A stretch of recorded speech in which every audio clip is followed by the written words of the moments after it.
เปิดงานปฏิบัติธรรมประจำปี 2024 หา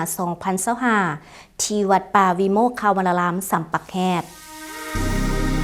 อยู่ที่วัดป่าวิโมกขวนารามสัมปักแฮดบ้านสารคามเมืองหาดไซฟองนครหลวงเวียงจันทน์ในระหว่างวันที่23หาวันที่29ธันวา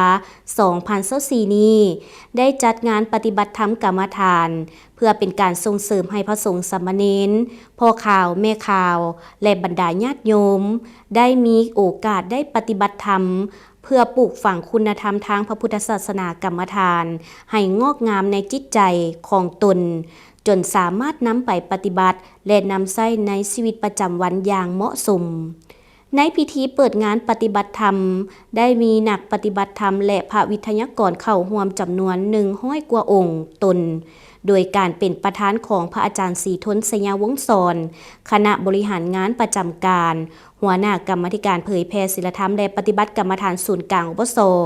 พระอาจารย์บุญศรีแสงศูนย์ทรคณะอปส.นครหลวงเวียงจันทน์รักษาการประธานอปส.เมืองหาดไซฟองพร้อมด้วยคณะอปส.เขตเจ้าธิการวัดจากวัดต่างๆภายในอปส.เมืองและพระสงฆ์สามเณรภายในวัดป่าวิโมกขวนารามสัมปักแฮดและจากวัดต่างๆในพิธีเปิดงานดังกล่าวพระอาจารย์ทวีไสภูมิประเสริฐหัวหน้าคณะกรรมการ